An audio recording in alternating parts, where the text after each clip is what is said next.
Hi Samuel, how are you? Hello, Mimma. I'm well.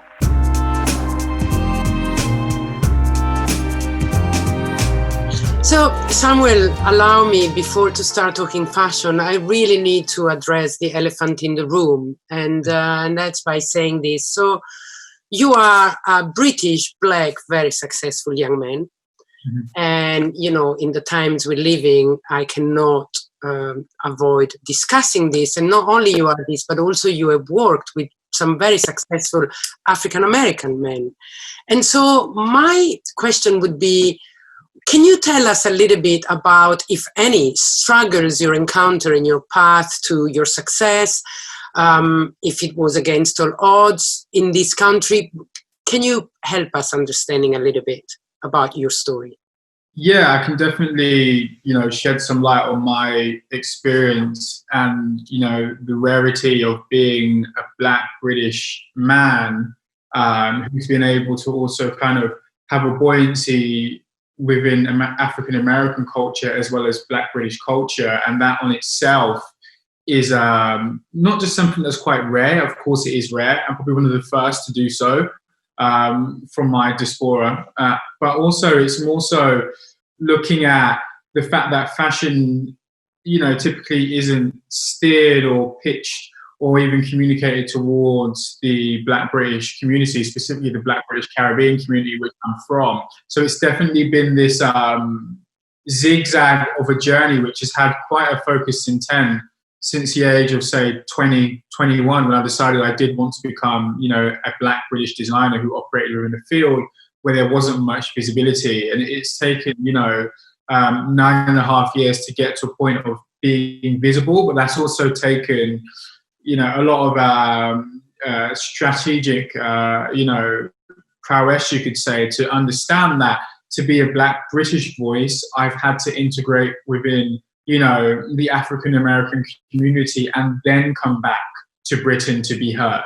So what does that mean exactly? So when you say I had to integrate there, you mean that their success was informing yours? The creative community and the fashion community and the artistic community tends to look to the African American experience before any other facet of the black community having a valid experience to a certain degree. So it's often something that's spoken amongst, my friends who are either, black Swedish or, have a black German heritage or black British heritage. We understand that there is this huge pressure to kind of have a relationship with, the African American community, just to have your voice heard and be visible on like a global platform. And that's pretty amazing. I never thought about that like this. But what about here? Like, did you have problem in getting into schools? Were people telling you, why would you even try? Or it was quite a smooth path? I know you have very clever and intellectual parents, so I'm sure you were educated in the right way. But any difficulties here? Yeah, definitely. I mean, before my mother became like a lecturer for like sociology, psychology, and whatnot, before my father was lecturing in like, product design, I remember being about 7.5 and being pulled out of school by my parents because, school teachers refused to move me up into higher groups, although I was excelling. So from quite a young age, it was made quite visible to me that there is an opposing system to a certain degree, and that I need to understand that exists and how to kind of navigate around and through that system. Again, the idea of fashion, I always had a relationship with fashion innately. My earliest childhood memories are like going into secondhand stores with my parents, age 9 and 10, seeing like an item or a bag and understanding that there is an innate level of creativity that had gone into that product. And a voice of expression within that product, and not being able to have it, and not being able to afford it, and then becoming very emotional about it, and my parents thinking I'm crazy, but I just understood product and color and shape and form from a very young age. I never thought that would manifest into fashion. I thought maybe industrial design, maybe graphic design, maybe marketing to a certain degree, but fashion just wasn't and didn't seem like a viable career although I've always been in fashion, I've always been, selling goods to friends. I've always been designing a t-shirt and hoodie. So it's a long relationship I've had, and it's only formalized over the last, I'd say, 7 to 8 years. So that was probably more a relationship with design per se than you said the color, the shape, so then the fashion itself, it was your passion for design. We're going into that very soon. Just another question. I'm very interested about what you're doing, which is amazing. You have created a foundation to help, I guess, financially Black-owned companies in these countries, right? Yes. Can you talk a little bit more about it? Yeah, well, this is something I've felt quite passionately about for at least, the last 2.5 to 3 years. And I've had a series of conversations with close friends who work across several sectors who are also, members of the Black British community.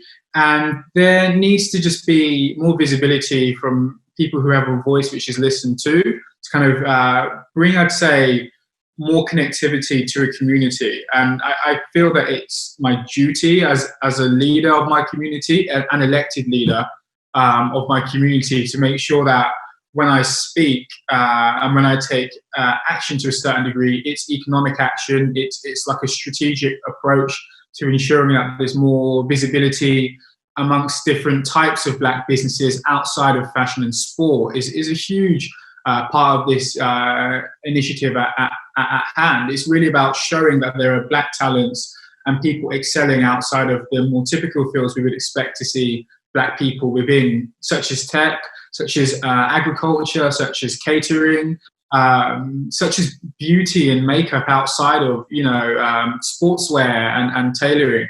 And it's really about bringing visibility and actually having a experience of being a young business in the earlier stages and knowing how much that amount of support, either financially or just from visibility, can bring to a business is really important to help in those instances. That's great. And how do you choose the brands?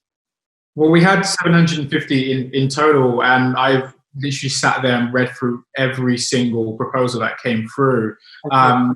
Point one of the criteria is ensuring that, we're looking at 2 brands per sector and per industry to make sure that we're not kind of compounding or pigeonholing where the resources go. I mean, point one of that is just to make sure that there's like a low risk, right? You don't want to kind of pigeonhole and funnel all capital into one direction. Point 2 is ensuring, again, that there's a visible spread of the sectors that we're covering.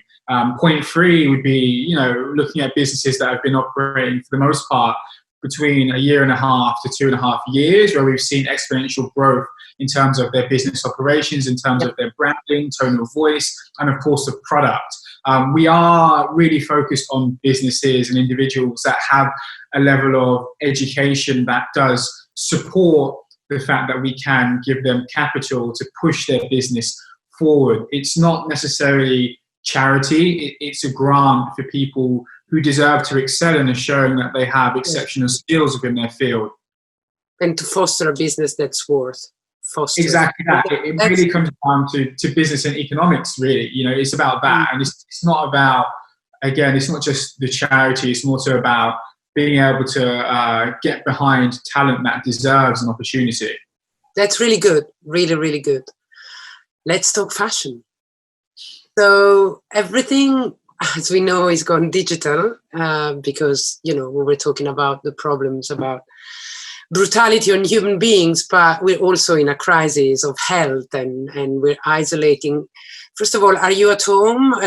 How do you communicate with your team? Are you working online all day? Do you go to the office? How did that work for you? Yeah.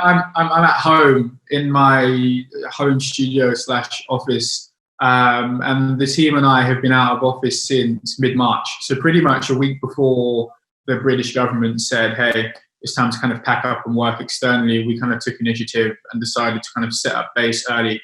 The team have a really tight schedule. We check in with each other daily. There's a fixed itinerary. And we've been actually, doing as many fittings as we can via FaceTime and via Zoom. And at this point, you could say that it's a autonomous routine and structure in place. Of course, there have been adjustments, but the process has actually worked quite well, I'd say, and the team has adjusted. We're an agile business of a moderately small size, which means we can pivot quite quickly.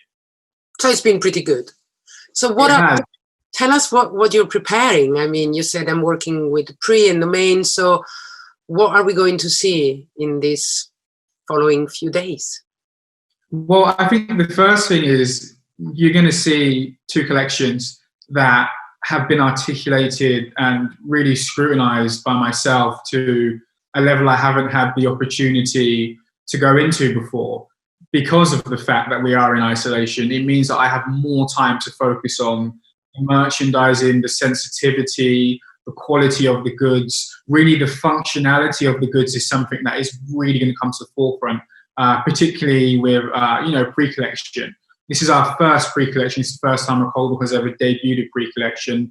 And I'm really focused on ensuring that there's a system-based approach to how we merchandise and how we produce the goods and the garments. We have a really clear understanding, and I've developed a really focused narrative on who pre-collection is for. It's for, point one, the modern luxury consumer. It's about ensuring that what we're proposing in the pre-collection for point one can integrate into the modern luxury consumer's wardrobe. That means comfortable silhouettes. It means slim tapered silhouettes. It means a strong color story, which takes into consideration moments where one wants to be hyper expressive and moments when one wants to kind of assimilate into day-to-day life.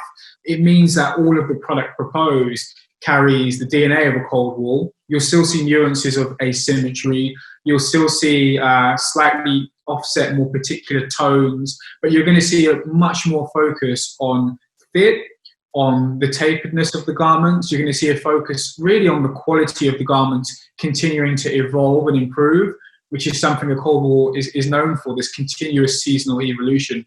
That hasn't been lost. In fact, it's probably jumped ahead 2 seasons, I'd say. Point two of pre-collection is the conscious professional. And this is a theme I've been working on for the last 6 to 12 months.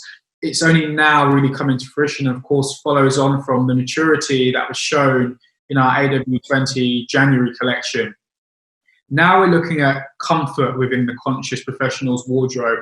January was really about establishing the fact that a Coldwell speaks to the professional. Now it's speaking to the professional in different aspects of their life. So we're looking at how the modern professional works in a more relaxed and loungeable environment. We're looking at more comfortable silhouettes. We're looking at, again, function, but in a way which isn't decorative and it's not utilitarian. It's steeped in functionality and it's steeped in minimalism. And that, of course, means that we need to celebrate quality of material and construction further. And those are the 2 points which are really going to be clear from the pre-collection. By conscious, you mean sustainable somehow? Yeah, I think that when we say conscious, there are aspects of the production process which are sustainable, but there are also aspects which speak to modern life. And that comes down to function, that comes down to the weight of a garment, that comes down to the packability of a garment. It comes into this idea of slow fashion and being able to build a wardrobe over time, which isn't really trend-based. It's more based on essentialism and necessity. All of these aspects kind of come in under the umbrella of consciousness. You seem to have been listening to your fan club, to your customer very much. So I guess these are things that you have heard from them or seen the way they bought or acquired your brand, right? Yeah, I think a lot of it has been listening and actually just observing. Yeah. How people operate, what people want in their lives, what we actually need in our lives. A lot of what I've been working with the team specifically for pre-collections is looking at how do we move into a essential business model. How do we bring forth garments which people need, functionalities that people need, and materials which should be being used in this climate based on sustainability and based on performance and objectivity, right? And all of this kind of comes into place to help us develop a pre-collection which will really stand the test of time and continue season on season to actually be procured and curated and refined versus bring forth continuous trend-based newness. So it's really about, you know, the long game with our pre-collections here and listening again to what people want and need.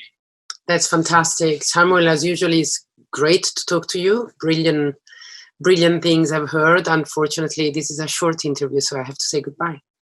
Oh, it's been a pleasure speaking, Mimma. We will speak very soon Very again. soon. I'm very much looking forward to seeing your new pre-collection. Thank you very much. Thank you. I am Samuel Ross, and this was my designer interview.